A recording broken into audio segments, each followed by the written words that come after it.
grandfather gave me one rule before he died. Never answer the third knock. I wish I had listened. I'm Lena Brooks, and this happened in rural West Virginia. After my grandfather passed, I inherited his old cabin deep in the woods. No neighbors, no signal, just trees and silence. The kind of silence that feels alive. The first night, I found a note taped to the inside of the front door. His handwriting, shaky. Urgent. It said, "It will knock 3 times. Do not open after the third." I laughed at first, thought it was some old superstition. Until that night, the first knock, at exactly 3 a.m. Knock, just one. Soft, polite. I woke up instantly, sat in bed, listening. Nothing. Then, knock. Second time, slightly louder. I got up, walking toward the door. Hello. Silence. I reached for the handle, then remembered the note. I hesitated and stepped back. Okay, weird, I muttered. I went back to bed. That's when I heard it. Knock, knock, knock. 3 times.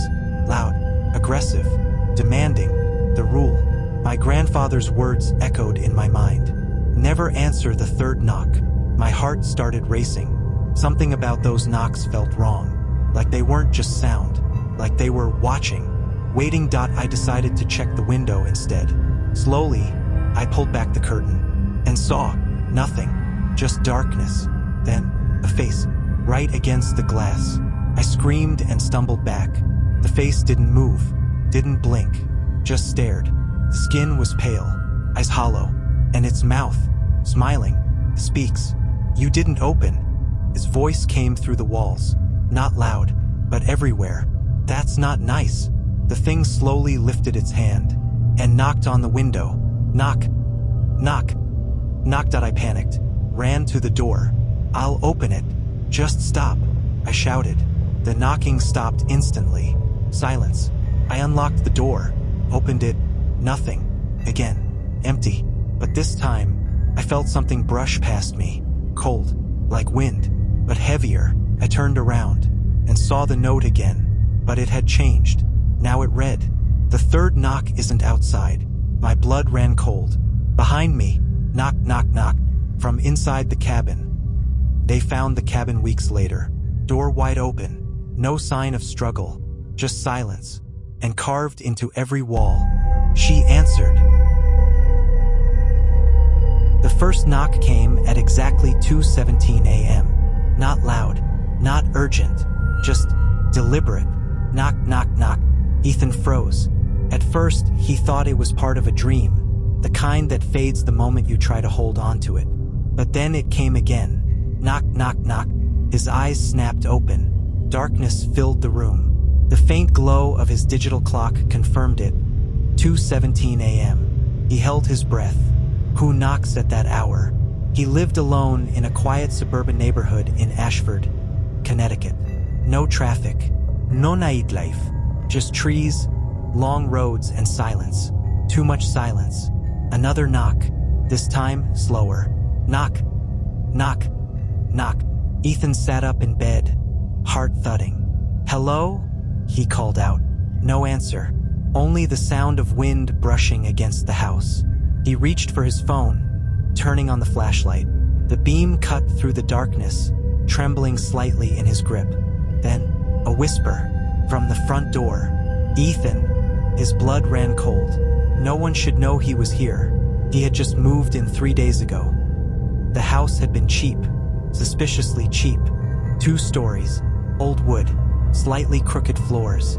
The kind of place that looks normal in daylight but wrong at night. The realtor had rushed the sale.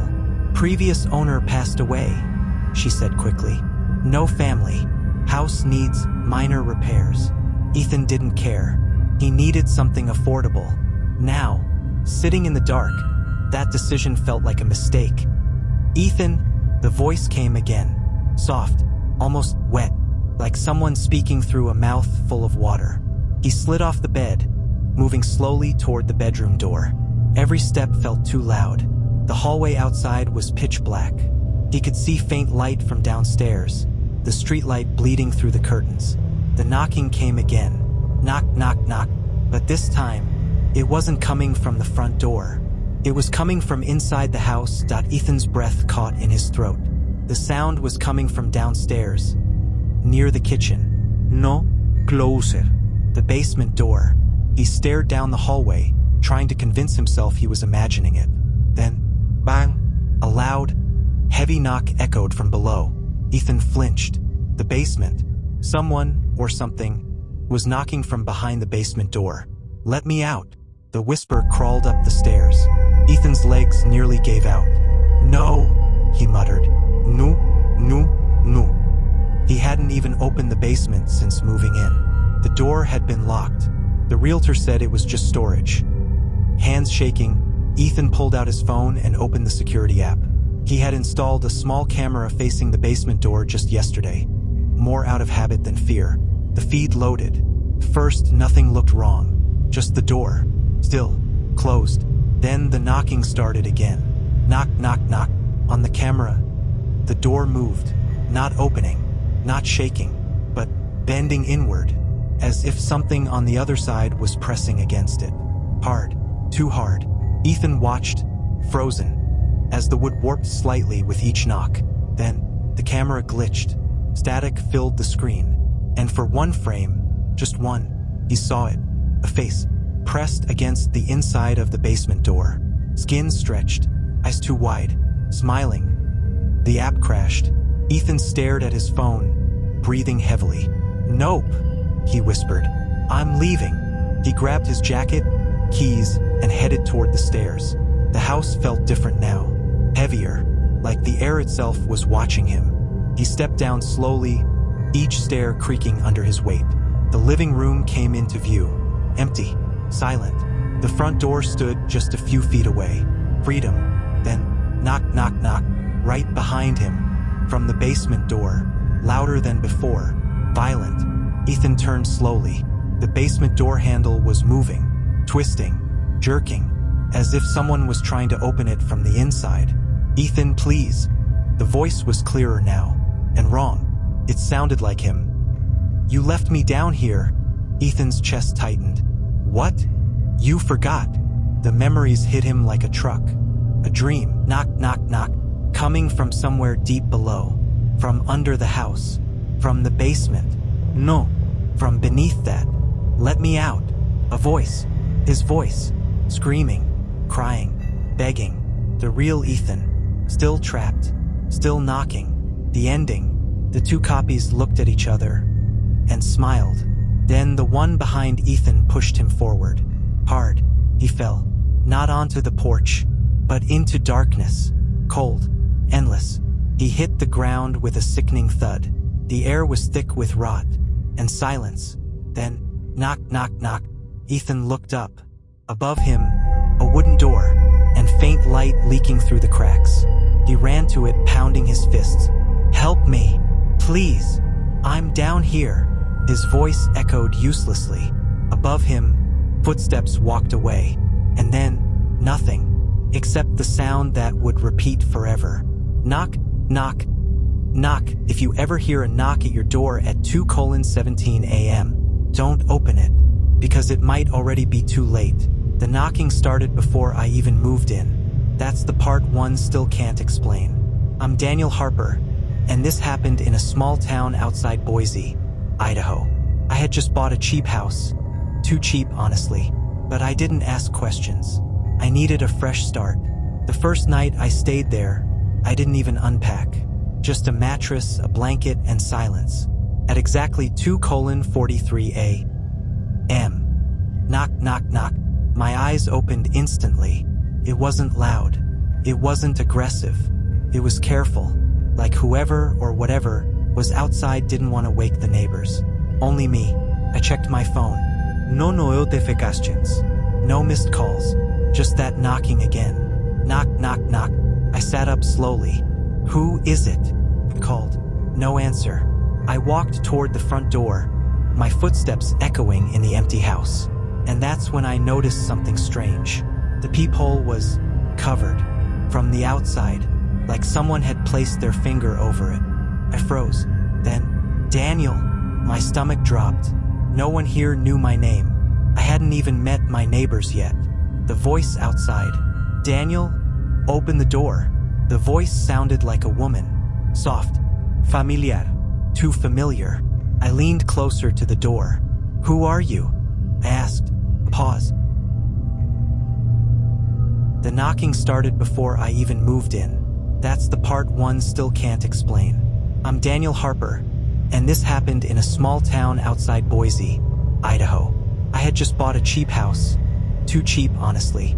But I didn't ask questions. I needed a fresh start.